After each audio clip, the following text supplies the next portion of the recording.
Sister Friede and Father Ariandel. I've never heard this before. I never played this DLC. Let's check it out.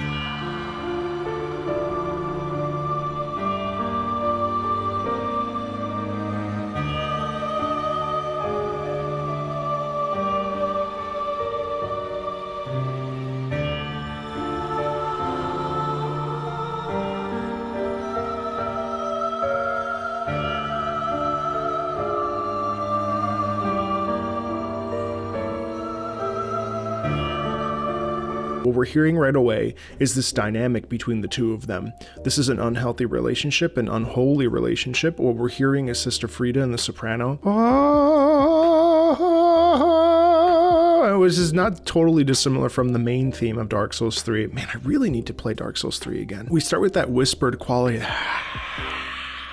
And that's the malignance that has come over Sister Friede, or rot, or some sort of quality about her that has been overtaken and maybe even possessed, or has a demon inside of her, and Father Ariandel is controlling her. That's the dynamic that you hear right away. The piano is melancholic, per usual in Dark Souls fashion, and then on top of that, the soprano is really the clue here that indicates to us that not only is this really about Sister Friede, but the dynamic here between the two of them is not well.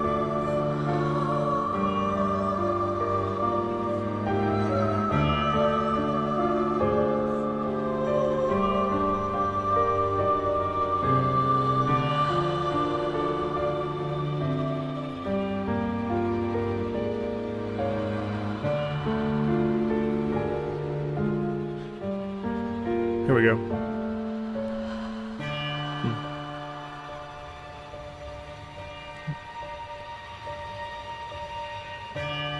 Do you hear the bubbling up? I was waiting for the beat to drop there and go into the epicness that is typical of these two-part symphonies that we have with FromSoft music. But there's something here that is very, very not okay. I mean, obviously, but like the hushed quality. There's not a lot of instrumentation, which is kind of bare bones, especially for Dark Souls, which is kind of interesting. And so what this leads me to believe is that there's something really, really, really bad happening here. There's a real feeling of possession in my mind. It's disturbing, and we're about to really shift into a very intense moment, I'm assuming.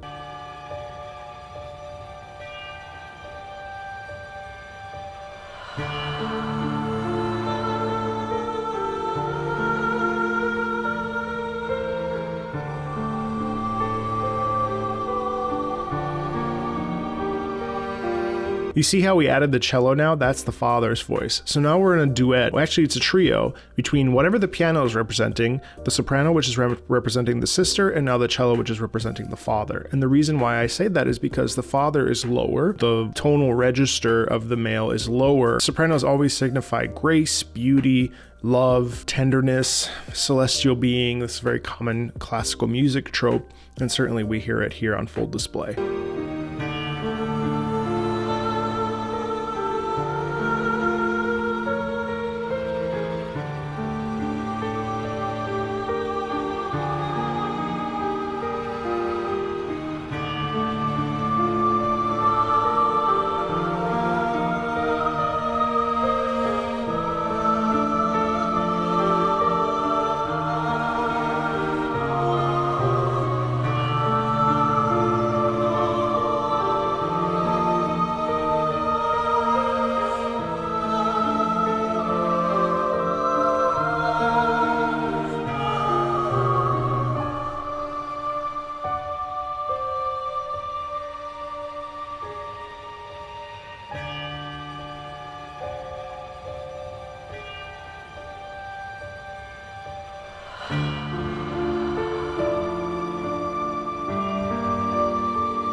Do Do you hear the creepy strings in the background? There's a lot of tremolo there, and especially in the upper register. And there's this hushed quality over this that's very interesting. And then at one point we had two different voices, and they're moving both in sharps and in flats. The keys are slightly off, and it's all to create a feeling of a real disquiet and real uncomfortability. Is that a word? Discomfort. And you hear this incremental movement. It's very still. It's very lilting.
So it sounds like the second voice is actually trying to pull down the first soprano, and the first soprano is trying to ascend. And in my mind's eye, I kind of envision Sister Friede wanting to go to heaven, wanting to go to a holy land, a holy place, and she's being pulled back by some sort of force, which is the second singer. And there's this tug between the two of them, which is really interesting.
Unbelievable. So I was wondering when that end would occur, and there we had it, and there's a real big shift there, of course, but I think there's something thematically that occurs that would cause that to happen. I'm curious because I looked up the Latin here. I don't know if this is one of these things where it's not real Latin or whatever, but abanatio, abanatio, abanatio. Outcast, exile. Outcast, a foolish superstition, those who oppose the followings of the divine God, God who oppose the making of God to divine. Do you know that you are taking sacred one, swallow, and saying that sacred one are divine? Holy departed one, as departed ash, deported and twisted God. Okay, well, so none of that makes sense, but if you think about it, this is saying like you have made a mistake, you have chosen the wrong path. It's witnessing. It's when a person goes up to somebody and it's like, hey, you know, do you believe in God? It almost feels like cautionary tale, like don't go down that path. You know, it's almost like the Father is perhaps preaching, you are corrupted, you are closed, squeezed out, you are turned into an enemy. There's a danger in the Latin, which is really interesting in the way that it's sung, and there's a desperation and like, you must repent and you must change your path. The lore goes, Friede is the eldest of the three sisters, so that's the other voices we hear, who founded the Sable Church of Londor, the others being Uria and Liliane. Sister Friede is an unkindled, okay, because she was attempting to link the first flame, but failed. Oh, those lyrics are about Friede, who didn't make it. Having abandoned the Sable Church, she happened upon Ariandel's painted world. There she tricked Father Ariandel by convincing him that the only way to preserve the painted world was by suppressing the fire with his own blood, to prevent it from being burned to the ground, and resulting in the rot that afflicts it. Despite giving ample warning, Sister Friede is ultimately forced to wield her scythe and confront the meddling Ashen One, not before asking Father Ariandel to turn his gaze away from the imminent carnage. When she collapses the first time, an enraged Ariandel sparks the flame he bled so much to prevent in a desperate attempt to revive her. Now rekindled, she comes back from death to fight by his side. After failing a second time, Friede rises yet again and tinges her flame black with the dark in one final struggle to defeat the second ash and prevent the painted world from being eventually replaced with a new one. So you do hear that. In a way, I wonder if this is an Ariandel's song, especially when obviously we hear in the music when that ash is delivered and when the flame is expunged, and we hear that in the desperation to revive Sister Friede and bring her back. And again, that cautionary tale is present in here, and that's very cool. There's a lot more Dark Souls on the channel for sure, and you should check out some of these videos if you like this sort of stuff. Feel free to watch this one next, Slave Knight Gale. And as always, thanks a ton, and I'll talk to you later. Bye.